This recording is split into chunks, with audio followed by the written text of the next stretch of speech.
A paz do Senhor para você, docente, discipulando, você que também, porventura, esteja acompanhando este podcast. Aqui é mais uma realização do EBD em Síntese Podcast. Estamos aqui para tratarmos de mais uma lição discipulando, finalmente a última revista do trimestre do segundo ciclo. E quem vos fala aqui é o professor Eli Espínola. Este podcast é uma realização do Departamento de Ensino e Educação Cristã da Assembleia de Deus, igreja presidida pelo pastor Martim Alves da Silva. Eu quero já passar a palavra aqui para a nossa professora Celeste e dar as boas-vindas mais uma vez a participação dela, que é uma professora excelente que integra aqui esta banca, né? Esta mesa de conversação tão edificante sobre um assunto que interessa os nossos professores discipulando. Professora Celeste, seja bem-vinda, a paz do Senhor. Como você está? A paz do O que Senhor, a esperar paz deste do podcast? Senhor. Maravilha, graças a Deus, mais um momento, né? Onde nos reunimos para compartilhar com os amados irmãos, as amadas irmãs, a última lição deste momento, crendo na ressurreição do corpo e na vida eterna. Que maravilha! Que tema maravilhoso para fecharmos aqui, se Deus assim permitir, com chave de ouro, né? E, mais uma vez, fica o convite para todos que nos assistem, professores e não professores da Escola Bíblica Dominical, que continuem conosco o tempo todo. Vocês são a razão de ser dessa nossa proposta, desse projeto maravilhoso da igreja. Nos dê seu feedback, fique conosco até o fim. E dê o seu joinha, não se perca no meio do caminho. Fique conosco e dê sua opinião. Obrigado, professora Celeste. Professor Douglas Nilson, a paz do Senhor. A paz do Senhor, professor Eli, professora Celeste. Chegamos ao término desse ciclo e, como todo ciclo, quando conclui, seja por esse canal que aqui estamos, como também o professor da classe, é o momento de fazer análise, avaliações, retrospectivas e também entender que, em se tratando de discipulando, é um processo e ele tem outras etapas. Então, somos gratos a Deus por chegarmos ao término dessa etapa e esperamos que esse desfecho nesta aula ele venha a fechar todo esse ciclo de maneira produtiva para todos aqueles que têm nos acompanhado semanalmente, seja esta equipe, seja a outra equipe que também compõe o nosso quadro do Discipulando. Obrigado, professor Douglas Nilson. Então, está aí para você que é professor, você que ensina no Discipulando, essas recomendações do nosso canal, do canal do podcast da nossa igreja, e estamos aqui não apenas a encorajá-lo a se inscrever e a curtir nossas gravações, nossos vídeos, mas também os vídeos dos demais segmentos. Faça sua inscrição, curta nossas aulas, pois tudo isso é para a glória de Deus e a edificação do corpo de Cristo. Meus queridos, estamos aqui, como já falei, no final de mais um trimestre, concluindo o segundo ciclo do Discipulando, cujo tema é Conhecendo as Doutrinas Cristãs, e estaremos hoje conversando acerca da lição de número 13, crendo na ressurreição do corpo e na vida eterna, um tema, um assunto relacionado à doutrina da escatologia, conhecida como doutrina das últimas coisas, né, ou escatologia cristã, mas é também um tema que, de certa forma, estaremos aqui ao longo dessa conversa tratando também da doutrina da criação. Estaremos falando da restauração de todas as coisas. Então, o assunto de hoje ele passará pela doutrina da criação uma vez que nós estaremos a falar de corpos que foram criados por Deus, né? Doutrina da criação, falaremos também, por que não dizer, né? A aula de hoje estará também calcada sobre o tema da encarnação do Redentor, né? A encarnação do Senhor Jesus, nosso Salvador, e, como eu já falei, a restauração de toda a criação, enfim, que é a consumação da nossa salvação, a vida eterna. Professor Douglas Nilson, que poderíamos, apenas assim, diante desse título, né? O que chamaria a atenção de um professor, que tema correlato nos convida, né, para o debate aqui, né? Que outro tema, além desses que eu já citei, ou quem sabe, fique à vontade para fazer algum desdobramento do que eu já falei. Sim, como nós temos falado a cada lição, nós vemos uma articulação dessas temáticas. No último encontro que nós tivemos falando sobre a doutrina das últimas coisas, veja que sem essa temática, a aula de hoje ela ficaria meio que algo jogado, até algumas linhas heréticas que circulam quanto à questão do corpo. Então, quando nós vemos essas doutrinas, elas organizam a cosmovisão do corpo. Então, quando nós vemos essas doutrinas organizadas e articuladas, nós sabemos, como você falou, os 3 passos. Tudo da nossa fé, ela tem origem no Éden e tem um desfecho em Cristo. Então, se nós não fizermos bem essa articulação, algo vai ficar perdido no espaço, no meio do caminho, e vai comprometer a nossa declaração de fé, digamos assim. A doutrina do corpo está também dentro ali do bojo da doutrina, antropologia, doutrina do homem. Sim, doutrina do homem. O homem possui uma formação tricotômica, né? Corpo, alma e espírito. Estaremos falando sobre a ressurreição do corpo. Isso. Professora Celeste? Realmente é muito importante esse tema dessa última lição, porque eu acho que nós temos que partir de um princípio muito estrutural. Se nós cremos no Deus que essa Bíblia aqui realmente nos apresenta, a Ele tudo é possível. Então, é um Deus que a Ele tudo, a partir dele, tudo pode. Então, com esse tema, tudo pode, eu vou introduzir a última lição, que é um fechamento, que é praticamente a razão de ser. Sem esta crença nesta ressurreição, não há cristianismo. Essa é a realidade. E um outro ponto que nós podemos corroborar com isso, há um ditado muito comum que se diz por aí afora, né? Não é um ditado do nosso contexto cristão, mas todos nós já escutamos alguém falar a expressão: quando eu morrer, Deus faça de mim o que quiser. E os nossos alunos novos convertidos, eles podem ter um pouco desta inverdade dentro dos seus corações. E veja como isso é interessante nós tratarmos, o professor fortalecer bem esses conceitos, porque crer nessa inverdade é entender que eu posso tomar ainda decisões pós-morte. Crer nessa inverdade é achar que Deus ele sabe de todas as coisas, como ele sabe, e ele pode me dar um benefício, mesmo eu não tendo me rendido a ele. Crer nesse benefício pós-morte é tornar o evangelho algo sincrético, quando, na verdade, quando nós defendemos essas verdades centrais da fé cristã, ela tem apenas um caminho, apenas uma linha biblicamente, teologicamente difundida.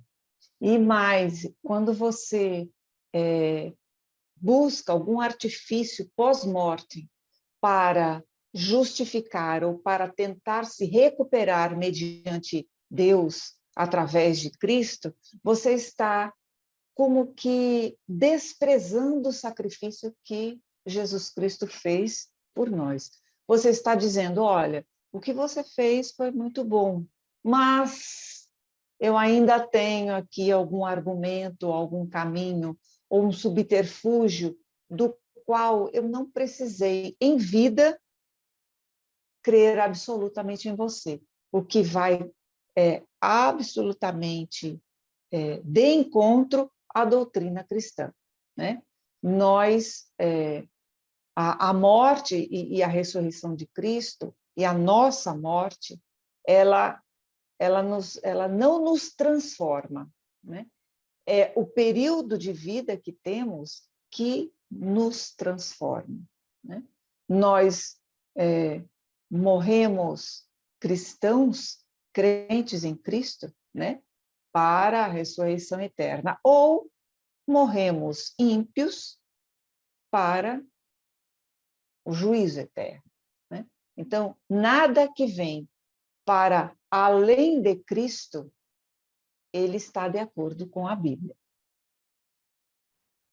Obrigado, professora Celeste, professor Douglas Nilson.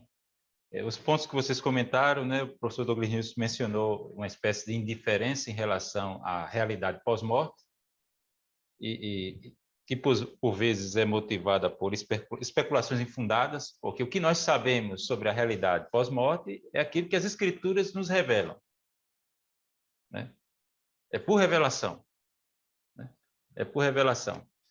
E um outro ponto que a professora Celeste falou é esse aspecto culminante com o que temos chegado aqui no final do trimestre. Observem um paralelo com a lição passada, que tratou de dois temas. Um tema ligado ao início da vida cristã, que é o batismo, e outro tema associado à jornada cristã, à caminhada cristã, que é a ceia, que estaremos celebrando a ceia até Cristo voltar. E hoje, o ponto é justamente a reta final da caminhada cristã. Estamos concluindo uma revista falando sobre a consumação da nossa salvação, o aspecto futuro, a dimensão, a perspectiva, se bem que é um pleonasmo redundante, né? Perspectiva futura, né? Mas estaremos falando sobre justamente dando essa abordagem aí do futuro, uma antecipação daquilo que a Bíblia já revela e ela nos oferece isso graciosamente. Então, você, professor do Discipulando, esteja bem fundamentado para tratar desses assuntos, né? Espera-se que o bom manejo de elementos da escatologia demandam uma correta articulação com as demais doutrinas das Escrituras que nós temos mencionado aqui. Introdutoriamente, eu gostaria de chamar a atenção para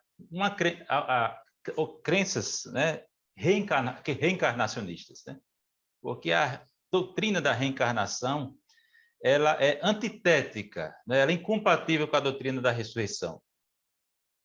E eu também quero aqui reafirmar a importância da doutrina da ressurreição, porque sem ressurreição, como a professora Celeste já apontou, não há cristianismo, né? Antes de falarmos sobre os tópicos reservados, né, conforme a proposta do comentarista, qual seja, né, o primeiro tópico, a importância desse tema na atualidade, a natureza da ressurreição do corpo e, por fim, estaremos discutindo sobre esperando a vida eterna. Mas, introdutoriamente, o que o professor poderia falar? Então, eu quero aqui já explicar para o professor a necessidade dele estar munido de bons argumentos para refutar a perspectiva reencarnacionista. Por quê? Porque é incompatível com a ressurreição. A ideia da reencarnação é que o indivíduo ele volta a viver, aliás, ele continua a viver, acontece uma espécie de migração, né, da alma para outro corpo, não para o mesmo corpo, nunca para o mesmo corpo. Enquanto que a doutrina da ressurreição ela concebe justamente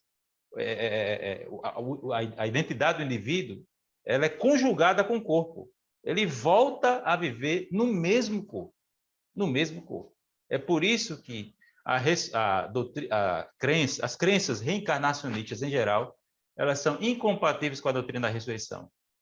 E o apóstolo Paulo, no capítulo 15 da sua carta aos Coríntios, ele vai dizer que se Cristo não ressuscitou, é vã a nossa fé, nós somos os mais miseráveis de todos os homens, ainda estamos em nossos pecados. Os apóstolos poderiam ser considerados, e nós também, né, que pregamos sobre a ressurreição, como falsas testemunhas. Então, não existe cristianismo sem ressurreição, e Cristo ressuscitou. Cristo, ele é considerado o primogênito dentre os mortos, ou ele é tido como a primícia dos que dormem. Cristo ressuscitou para... Ressurreição significa isso, voltar a viver para nunca mais morrer, e voltar a viver no mesmo corpo, não em outro corpo. Sim, e nem muito menos no animal ou num ente ou num objeto inanimado, uma pedra, uma árvore. Professor Douglas Nilson ou professora Celeste, fiquem à vontade. A título de introdução, assim, o professor pode já, em termos de cosmovisão, porque o novo convertido ele tem suas crenças, né? Provenientes de um contexto aí pagão e de outras procedências, né, religiosas. O que a gente poderia já esperar, né, as principais perguntas ou provocações, uma aula sobre ressurreição? Eu penso, inclusive, que esse novo convertido, que ele vem ainda, como você muito bem falou, com alguns equívocos ou com alguns subterfúgios que são muito fáceis e acessíveis. É como se eu tivesse um incentivo a continuar vivendo de qualquer maneira, de qualquer forma, que isso não vai alterar. Por quê? Porque eu terei uma saída no amanhã que não será seguir a Jesus Cristo como meu único Senhor e Salvador. E, como o ponto 1 também estimula, a incredulidade do materialismo é outro fator que contribui para que esse cidadão comum ele não percorra todos os caminhos que o cristianismo propõe, porque o cristianismo propõe caminhos estreitos, né? Não são caminhos confortáveis, são caminhos estreitos. E, pois não, pode falar, professor Douglas. Não, então, o caminho é estreito, a forma de andar neste caminho não é de qualquer forma, né? A forma de você se submeter a este Deus também não é de qualquer forma, ou seja, professor Eli falou isso, acho que umas 3 lições atrás, se eu não estou equivocada, ele pode me corrigir. Há um modelo para ser cristão, né? Não é de qualquer sorte, não é de qualquer forma, não é da forma que eu entendo. Mas essa coisa de ressurreição e ressuscitar no mesmo corpo é muito complexo. A nossa intenção aqui não é de explicar o inexplicável. Paulo falou na carta aos Coríntios, como nós estamos estudando capítulo 15, é um mistério. Mas nós acatamos esse mistério com muita alegria, porque é esse mistério que dá a razão de ser do nosso cristianismo. E, Eli, sobre esse tema ainda da reencarnação, é interessante também pontuar que ele passa na verdade, ele minimiza ou elimina o sacrifício de Cristo, ou seja, quando se defende esse ensino herético, está dizendo que Cristo não é suficiente, Cristo talvez seja um coadjuvante, um processo em que algumas coisas eu posso até imitar, mas ele não tem poder salvífico sobre a minha vida. Então, eu, com meus esforços, ao término de uma jornada, eu não fui aprovado, então eu vou morrer, tenho que voltar para um processo recuperatório até que eu atinja um ápice, uma condição que aí sim eu possa chegar a um estágio mais elevado. Então, o sacrifício de Cristo, ele é eliminado, ele é minimizado ou é desprezado. E qualquer ação que o sacrifício de Cristo é colocado em segundo plano, ela não condiz com o evangelho, com o cristianismo. É como se a morte de Cristo não teve ou não tem qualquer utilidade e o homem é capaz de se autossalvar mediante o próprio aperfeiçoamento ou o autoaperfeiçoamento através das reencarnações. Agora a pergunta que fica é o quê? Quem viveu a primeira vida, se a alma, se o castigo, a punição para o indivíduo, né, em relação à vida anterior, ele continuar, né, vivendo em outro corpo, né, até purificar o karma. Aí a pergunta que fica é o quê? Por que a primeira vida que existiu, né, estava padecendo de quê e sofreu por quê? Porque não começou a existir? Então ele não estava pagando nada, teoricamente, de acordo com esse dogma, não estava pagando nada, né? E por que sofreu? Né? E morreu. Como você explica a morte? O problema do sofrimento, o problema do mal, né? Então você não tem como explicar o porquê da primeira vida ter sofrido e ter morrido, né? Porque para ela experimentar, né, e amargar esse sofrimento se deparar com a morte pela primeira vez e reencarnar, ela deveria já estar sendo punida, né? Sendo punida para submeter esse processo, esse ciclo, né, de reencarnação e de purificação. Mas purificado de quê? Que castigo foi esse? Se ela não tinha uma vida anterior, né? Porque tudo tem que começar, né? Você tem que partir. Porque se você voltar, retroceder ao passado infinitamente, sem pressupor, né, um ponto de chegada, entendeu? Se o passado é eterno, o presente não teria chegado, né? Se o passado é infinito, então a gente precisa acreditar que houve um começo. Então, por que essa pessoa sofreu, morreu, né? O que ela fez? Se foi a primeira vida que ela estava vivendo e tal. Então, não tem sentido, fica difícil de conciliar essas coisas, né? E a Bíblia diz que ao homem está ordenado morrer quantas vezes? Uma só vez. E ali dentro dessa linha, veja que há muitas visões sobre o pós-morte. E dependendo como esse nosso aluno chega até nós precisamos desconstruir todas essas visões para que a visão, assim, a verdade absoluta seja enraizado no coração. Então, é mais ou menos assim, nós fazemos um processo de tirar, e é um processo duro, porque uma coisa é você pegar coração que não tem nada dentro, é como uma terra que ela está fértil, é só você lançar a semente, ok. Mas tem corações que ela já tem alguma coisa dentro que é tida como verdade. Então, o nosso papel como professor é retirar estas ervas daninhas para tratar essa terra e aí sim colocar a semente, que é a palavra, as doutrinas centrais, a verdade baseada na palavra, para que venha frutificar eficazmente. E em todo esse processo, quem vai agir é o Espírito Santo e nós, como professores, somos apenas instrumentos. E nessa linha há muitas outras pontos de vista acerca desse pós-morte, como, por exemplo, o aniquilacionismo, que afirma que após a morte, a alma daqueles que não renderam-se a Cristo, essa alma ela é totalmente aniquilada. Então, veja, alguém pode vir de um segmento que cria dessa forma. E nós precisamos desconstruir. Aí vem também o quê? O universalismo, o restauracionismo, o sono da alma, o purgatório.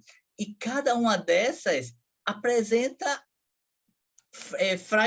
questões que nós precisamos ter muito cuidado. E para fechar esse ponto, e você pode até pontuar cada um deles, se você achar conveniente, mas eu acho muito interessante quando certo escritor, que me falha a memória agora, ele fazendo um paralelo quanto a alma daqueles que morrem sem Cristo. Porque, às vezes, essa verdade, quando ela não é passada adequadamente, fica parecendo assim, irmã Celeste, Eli, aqui está os crentes, os que foram salvos em Cristo, eles estão bem. E ali do outro lado da rua estão os que não foram salvos em Cristo, estão bem do mesmo jeito. Mas aí, a conclusão daquele escritor é mais ou menos assim: imagina um hospital, todo mundo desesperado, de dor, de sofrimento. Dá para ter comunhão uns com os outros ali? Porque todo mundo está sofrendo. Ninguém dá para parar e se preocupar com a dor do outro, porque a minha dor é muito grande. Quando, do contrário, num local onde há festa, onde há banquete, todos se confraternizam, porque todos estão felizes no mesmo patamar. E assim, essa diferença de céu e inferno. Não espere que lá, quem estiver morrer sem Cristo, vai ter comunhão, vai estar ali solitário, mas a alma, ela não morre, então vai estar eternamente solitária, eternamente sofrendo e eternamente sem ter qualquer mudança de patamar, de paradigma. Pode falar. Eu acho que também é importante, para contribuir com tudo isso, incentivar esse nosso aluno a ler a Bíblia. É muito bom se cercar de bons livros. Nós aqui ao longo, e a outra equipe também ao longo dessa jornada, temos nos esforçados a indicar bons livros, né, a título de inspiração para os professores, mas a responsabilidade dos professores, primeiramente, é incentivá-los a ler a Bíblia como um todo. Claro que nós podemos até começar pelo Evangelho de João, que é um livro amoroso, fácil, simples de ler, uma leitura gostosa, retilínea, muito tranquila. No entanto, a própria primeira carta de Paulo aos Coríntios, a que nos referimos, ela trata de pontos do Antigo Testamento. Ela fala do primeiro Adão e ela faz uma comparação com Cristo. Então, eu preciso contextualizar este aluno, né? Não basta a minha opinião própria, mas eu preciso contextualizá-lo quanto à Bíblia. Ela se faz fundamentalmente necessária a sua leitura paulatina, tranquila, sem pressa, porque é uma leitura meditativa, mas o aluno tem que ler a Bíblia de Gênesis a Apocalipse, porque só assim a Bíblia, professor Doblenilson, eu penso que será a principal aliada nisso que o professor apontou, muito bem colocado. Nós precisamos desconstruir, ok, nós fazemos isso no nosso papel. No entanto, se este aluno não estiver fundamentado, solidificado na palavra de Deus, nós vamos gastar aqui mais 13 lições e esse aluno não vai conseguir aprender, né? Então, há todo um equilíbrio, né? Eu preciso incentivar este aluno a vir à escola bíblica dominical, compreender, e nós vamos mastigar essas aulas para que ele torne mais palatável todo o evangelho e toda a escritura bíblica, mas eu tenho que incentivá-lo a ler a palavra, né?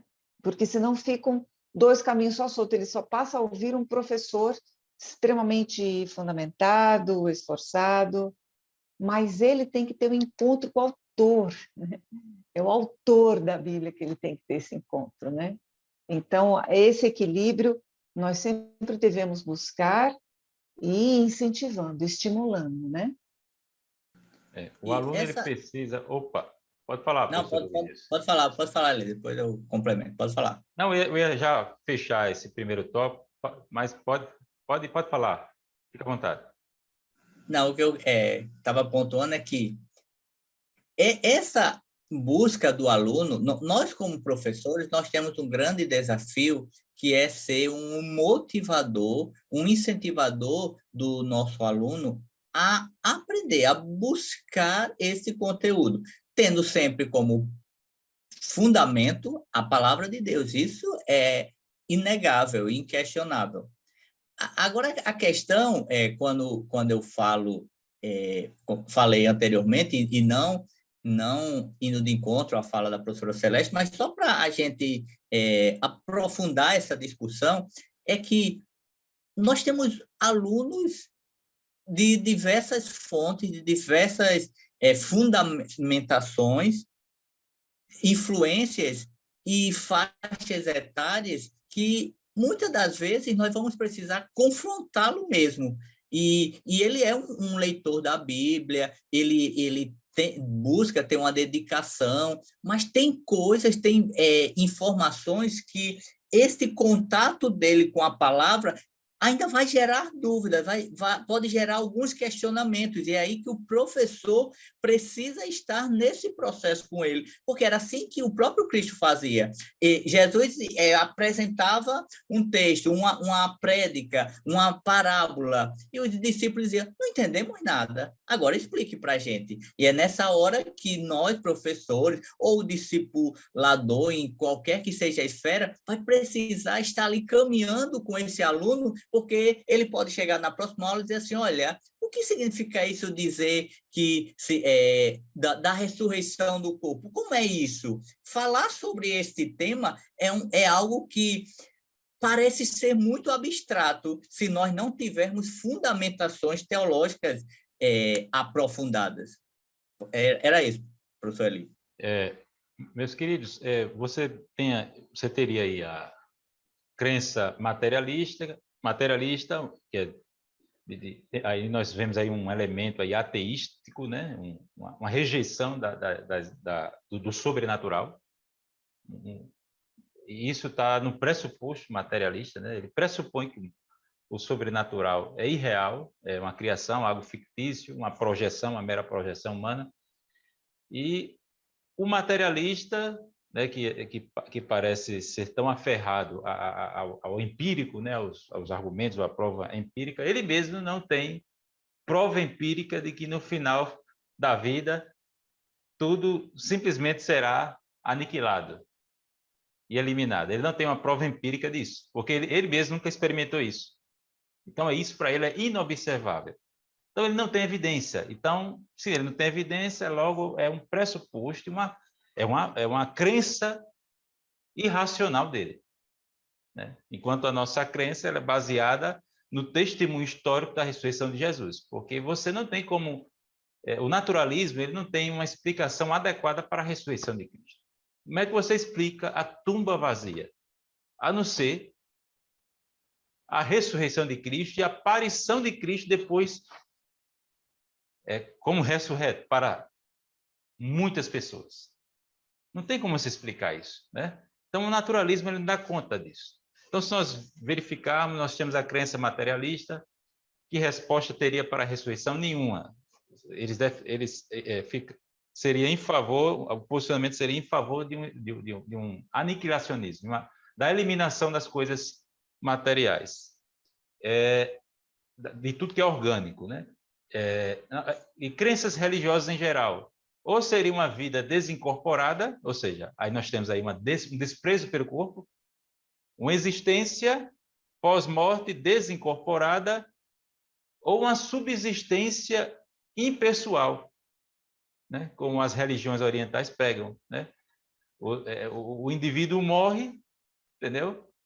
E é absorvido pelo absoluto.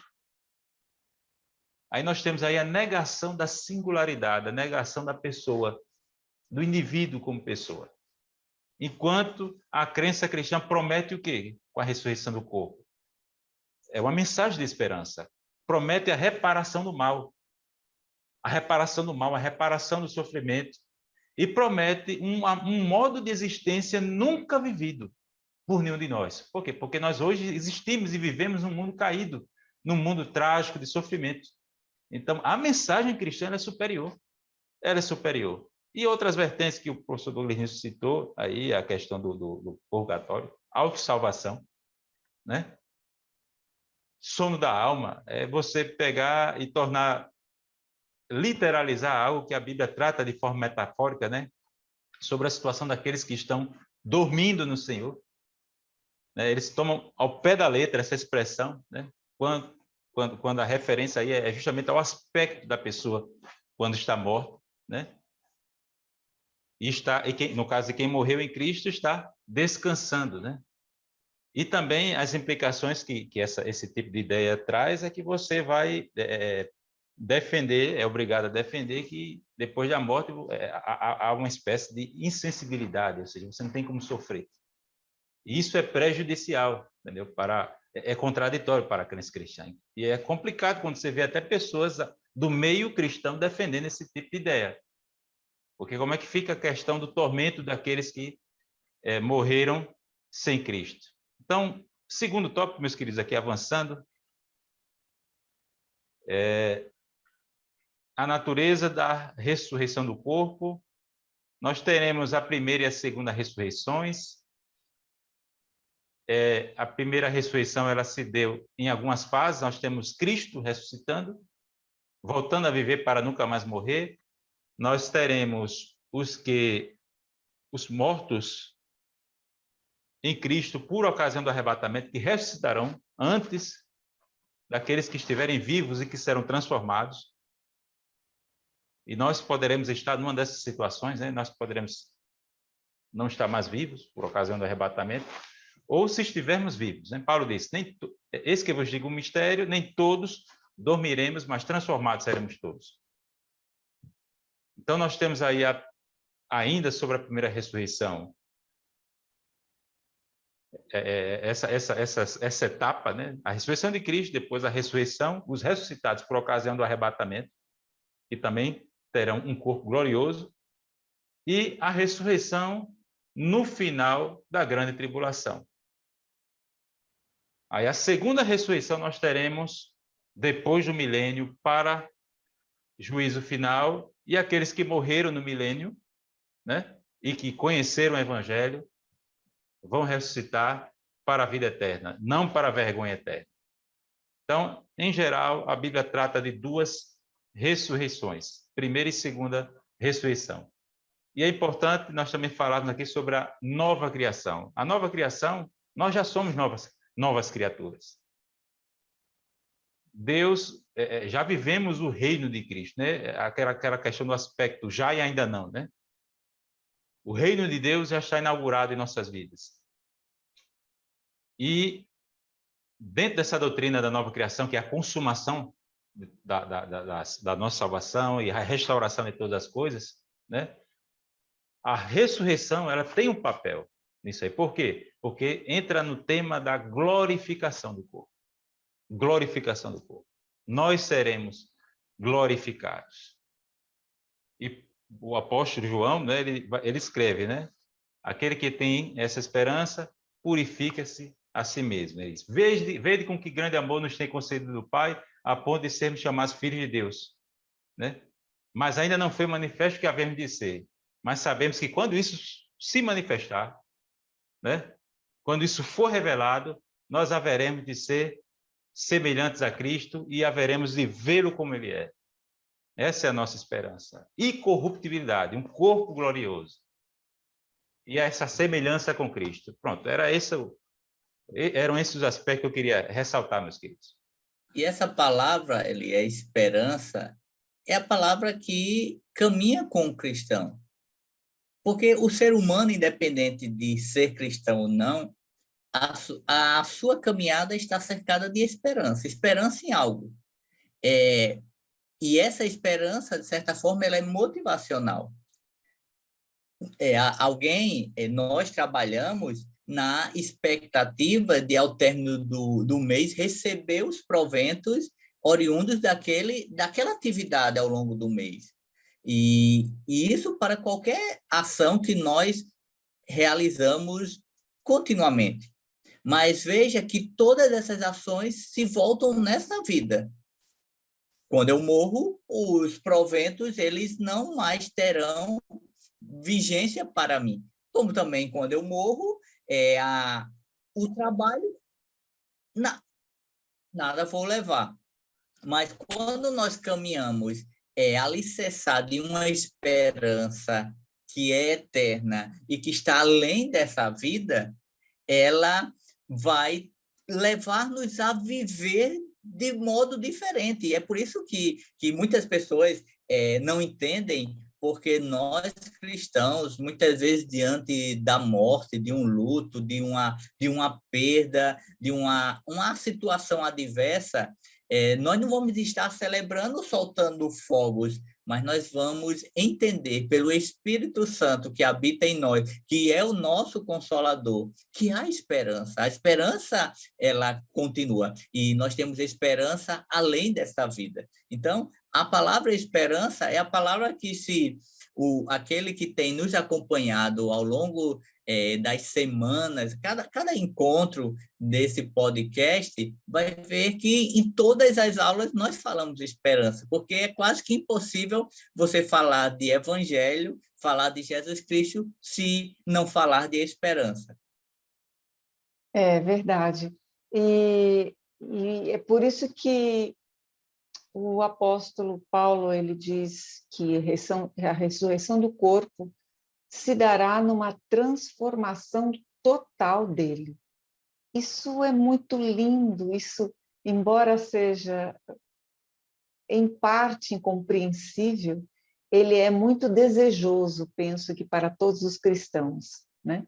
Porque, como o professor Eli estava falando, corpo glorioso, nós não temos noção do que é esse corpo glorioso. Nós temos um desejo, um anseio, uma esperança, como disse o professor Doblinilson, para nós estarmos nessa forma de corpo glorioso. Porque nós estamos tão habituados nessa corrupção que nós vivemos, tudo neste mundo é corruptível, né? Tudo. O ar que nós respiramos, a comida que nós comemos, inclusive a comida, que pena, né? Nossos alimentos estão cada vez mais se tornando piores ao longo do tempo. A água vem se tornando pior, o ar. Ou seja, exemplos básicos que o professor pode se utilizar para que esse aluno ele se recorde de quão corruptível é o mundo ao redor, né, o qual vivemos, e nós, pessoas, o quanto nós somos corruptíveis, porque, no fundo, o ser humano, hoje, em sua essência, ele se preocupa primeiro consigo mesmo, né? Ele é a primeira preocupação, a segunda, a terceira, quem sabe, e depois ainda vem a família dele, as pessoas que estão em torno dele, ou seja, ele como sendo o centro de tudo. E, por muitas vezes, nós temos que nos voltar ao Evangelho para que, olhando para o Evangelho, eu perceba que eu não sou o centro de tudo, né?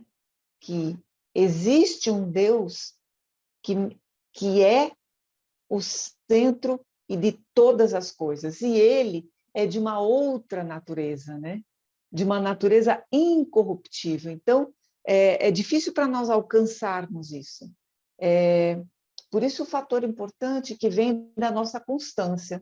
Nós precisamos, primeiramente, almejar estar e fazer parte dessa incorruptibilidade, para que este almejar desta glória, para que isso nos incentive a enfrentar o mundo corruptível, pessoas corruptíveis e eu mesma, a minha corruptibilidade pequena que cabe a mim mesma, né? Eli, Tem uma passagem em Filipenses, no capítulo 3, versículos 20 e 21, que é bem interessante nesse desfecho, no fechamento desse segundo tópico, quando Paulo diz que a nossa cidade está nos céus, de onde também esperamos o Salvador, o Senhor Jesus Cristo, que transformará o nosso corpo abatido para ser conforme o seu corpo glorioso, segundo o seu eficaz poder de sujeitar também a si todas as coisas. Isso é esperança, né? Eficaz poder de sujeitar a si todas as coisas, né? E Paulo, em outro texto, ele vai, na carta aos Romanos, né? Ele vai dizer que Deus chama a existência as coisas, né, como se elas já existissem. Nós servimos ao Deus poderoso. O milagre ele não depende da capacidade de Deus de realizá-lo, né? Aliás, é o contrário. O milagre depende da capacidade de Deus que Deus tem para realizar. Não depende da minha capacidade de explicar. Por isso que nós temos falado aqui sobre o mistério da ressurreição. É difícil, né? Nenhum de nós aqui experimentou a ressurreição, mas as Escrituras elas já nos revelam e nos consolam com esse futuro glorioso. E falando de glória, né, é bom até explicar para o professor. É importante, professor, quando você conceitua, aliás, menciona uma palavra, dá o devido conceito ou a definição dessa palavra, né? Glória, né? O senhor poderia, você que é professor, você que é professor discipulando, dizer que glória significa beleza, a beleza de Deus. Glória significa a beleza de Deus, glória significa a majestade infinita de Deus. Glória significa o valor infinito de Deus. Tudo isso aí tem a ver com glória e com aquilo que é glorioso. E chegamos já aqui o terceiro tópico, esperando a vida eterna. Temos falado sobre esperança, ainda estamos aqui a falar sobre essa caminhada. O cristão precisa adotar essa perspectiva consoladora, que é o desfecho que as Escrituras dá para a história, né? Porque Deus é o Deus da história, Deus é o autor da história e o grande ator da história, né? Os homens não são protagonistas da história. Deus é quem, no final, será glorificado. E os propósitos de Deus serão concretizados. E o que é vida eterna? Vida eterna é uma existência transformada ao lado de Deus para sempre. Isso é vida eterna. É nossa união definitiva com Deus, é a consumação da nossa salvação. Essa é a nossa esperança. E o autor N.T. Wright, né, ele fala que esperança é um paradigma no qual os poderosos e os inescrupulosos não têm a palavra final. É bom nós sabermos que assim, o fundamento da esperança é a vida eterna que Cristo nos oferece. E ele deu provas quando ele ressuscitou dos mortos, quando voltou a viver para nunca mais morrer, né? E venceu, né, Satanás. E Satanás não tem agora não tem poder sobre a morte, né? E um dia a morte, que é o último inimigo a ser destruído, a morte será o último inimigo a ser destruído. Ela será aniquilada, né? Por quê? Porque todos que estiveram mortos vão ressuscitar, ou para a vergonha eterna, vergonha e desprezo eterno, ou para a alegria e plenitude com Deus, né? Então nós temos essa expectativa, né? E essa perspectiva adequada, né, de um futuro com Deus. Teremos a nova Jerusalém aqui na Terra. O céu e a terra se tornarão um. A unidade entre o céu e a terra. Um outro ponto importante a ressaltar observe aí esse elemento de materialidade, né, de concreção, que nós vemos da criação e do corpo. As Escrituras, elas não desprezam o corpo. Nós voltaremos a viver no mesmo corpo, assim como voltaremos a viver na nova criação. Esse é o destino dos salvos, dos justos. Mas qual é o destino dos perversos, dos perdidos, aqueles que rejeitaram a oferta graciosa do Evangelho?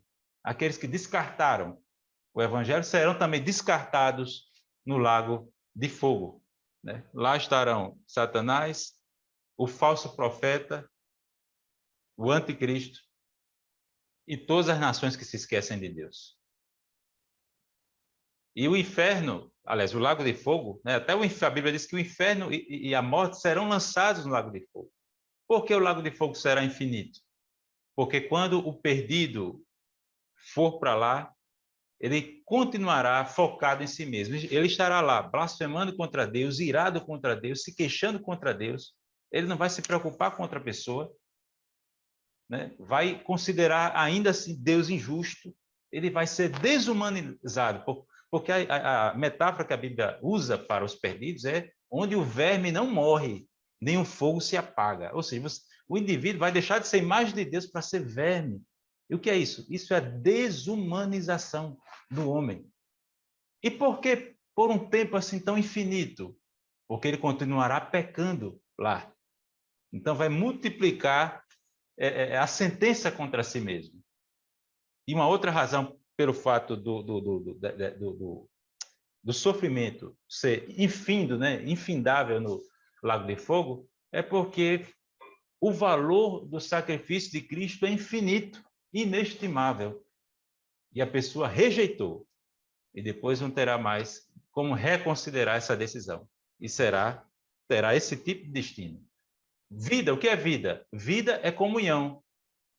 E o que é morte? Morte é separação. Vida é comunhão, comunhão com Deus. O que aconteceu quando Adão e Eva pecaram? Foram exilados do paraíso, foram alienados do seu Criador, foram afastados de Deus. Morte é ruptura, é separação de mim mesmo, de mim, da minha parte material, da parte material que me compõe. É a separação do homem do próprio homem. Separação da alma do corpo. Isso é morte. Morte é separação. E o que é vida? Vida é comunhão. Vida é comunhão. E é essa a mensagem cristã. E mais que uma mensagem também, eu acho que o professor deve aproveitar este momento para provocar o aluno, para dizer, bom, foi apresentado a vocês 2 caminhos bem descritos, 2 caminhos bem claros, e inclusive onde é que esses 2 caminhos vão terminar, né? Você pode ter a opção de escolher onde você vai querer estar, né? Se você vai querer estar com destino com os ímpios ou destino com os justos. Você pode escolher isso. Essa graça gratuita, generosa e amorosa que o nosso Deus Todo-Poderoso nos propõe, ela é absurdamente expostas. Eu nem entendo como é que ela é exposta dessa forma, porque no olhar para nós não merecemos nem esse esforço de continuidade para que nós ainda permaneçamos na graça, debaixo da graça e da misericórdia de Deus. Mas assim ele entendeu. Então, cabe aqui uma provocação final para despertar esse aluno. E onde você vai querer estar? Você está seguindo, mas não é buscando nenhuma resposta, por óbvio, mas é a título de provocação mesmo. Você ainda quer permanecer no caminho que você está? Isso será útil no futuro? Este aproveitamento, quem sabe, momentâneo e frágil que você pode obter de algum caminho mais fácil que os ímpios lhe propõem, será que isso vale a pena em frente a uma eternidade diante da glória de Deus, né? Então, essa pergunta eu acho que é um momento muito oportuno, né? Não só pelo tema da lição, que está aqui dizendo vamos viver com Cristo eternamente ou sem Ele, né? Mas também como a última lição deste segundo ciclo, né? Temos aí outros 2 ciclos para enfrentarmos, mas aqui é muito interessante. Vale a pena eu continuar onde estou? Essa é a provocação. E ali, professora Celeste, também nós temos batido sempre nessa tecla, e o nosso papel como professor de novos convertidos, de discipulandos, é passar a verdade, a mensagem verdadeira. Porque, veja, Cristo, certa vez, em um de seus sermões, lá em João 6, as pessoas saem e dizem assim, é muito duro esse discurso, quem é que vai conseguir acompanhar? E muitos deixam Jesus. E Jesus, ele não estava preocupado com ter um fã-clube ou ter adeptos para que ele não ficasse sozinho diante da sua missão. Ele tinha convicção. E ele volta-se para os seus discípulos e disse, vocês não vão também? E Pedro fala, a quem iremos? Só se tu tens palavras de vida eterna. Então, nós precisamos fazer esses discipulanos entender que não há uma outra esperança. Essa é a esperança. Nós estamos indo nesta caminhada e não queremos recuar. Não temos motivações contrárias para voltar atrás. E esse novo convertido precisa entender que esse é o caminho. Não tem um plano B, não tem uma curva mais leve nessa trajetória. Vai ter, sim, sempre a presença do Senhor conosco todos os dias até a consumação dos séculos. Então, essa é a mensagem final que eu deixo desse ciclo, por demais profundo e doutrinário, e deixo também ainda para o professor, quem sabe, dentro do tempo disponível, nessa última aula, fazer uma recapitulação dessas verdades centrais que foram abordadas ao longo das 13 lições, porque é fundamental para que o aluno siga para um próximo ciclo, entendendo, compreendendo bem esse alicerce doutrinário que aqui foram tratados ao longo de 13 encontros. Obrigado, meus caros professores, professor Douglas Nilson, professora Celeste. Temos aqui já expressado nossas considerações finais. Eu concluo esta lição falando sobre o caráter singular, né, da esperança cristã. Nenhuma outra religião tem uma mensagem de esperança como o cristianismo, de uma existência futura, deleitosa, na qual nós vamos gozar da presença de Deus, porque a grande recompensa não é a doutrina da justificação, o fato de eu ter sido justificado por Cristo, ou ter recebido outras bênçãos que acompanham a salvação. A grande bênção é você desfrutar de Deus, desfrutar do conhecimento de Deus, e experimentar essa união definitiva com Deus para sempre, diante de Cristo, né, que é a imagem de Deus, a imagem e a glória de Deus, a expressão exata do ser de Deus. Esse é o fim último, né? O fim último. Tudo mais é meio, né? Então, nós existimos para nos relacionar com Deus. Obrigado, professor Douglas Nilson. Obrigado, professora Celeste. Poderiam só se despedir nessas palavras finais? Sim, eu encerro agradecendo mais uma vez ao pastor Reinaldo, a toda a diretoria do DENEC, o pastor Martim, pastor presidente, e aos colegas por momentos tão proveitosos que tivemos ao longo desse ciclo, esperando em Deus, no próximo ciclo, se assim o Senhor permitir, darmos continuidade nessa jornada que, para mim, tem sido de grande aprendizado e crescimento espiritual. É verdade. Eu quero agradecer também ao pastor Reinaldo, ao pastor Martim, pela confiança, né, e pelo brilhantismo, né, de criar um projeto tão único e maravilhoso quanto este, né? Quero agradecer a generosidade dos meus amados amigos e irmãos, irmão Eli, irmão Dominilson. Vocês são fantásticos. Eu acho que eu fui a pessoa que mais aprendeu durante essas 3 É lições. isso. E ao nosso público querido, fica conosco sempre, né? Muito obrigada.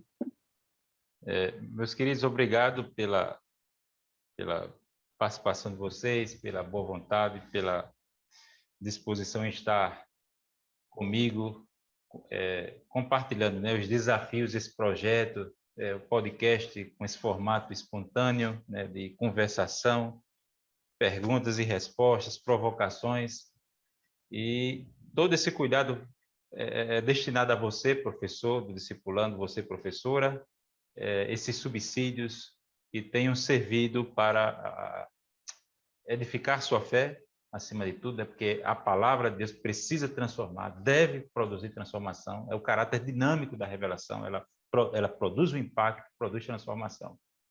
Você, que de alguma forma tenhamos feito a diferença nesse trabalho aqui, porque nós somos servos inúteis, fizemos apenas aquilo que Deus mandou, somos servos inúteis, entendeu? E o que Deus ele nos conceder pela graça dele, a gente não merece nada. Não temos nenhum direito sobre Deus. Não temos crédito diante de Deus. Deus não tem obrigação nenhuma conosco. Fizemos isso aqui com muita alegria, tudo em resposta à graça de Deus em nossas vidas. Amém? Então, obrigado, pastor Reinaldo, obrigado, pastor Martim. E temos chegado aqui ao fim desta lição. Obrigado você, professor discipulando, e você, internauta que nos acompanha até aqui. Obrigado pelos comentários, obrigado por se inscrever no canal e por curtir nossos vídeos e outros vídeos. Amém? Até a próxima, se Deus nos permitir. Pai do Senhor. Pai do Senhor a todos.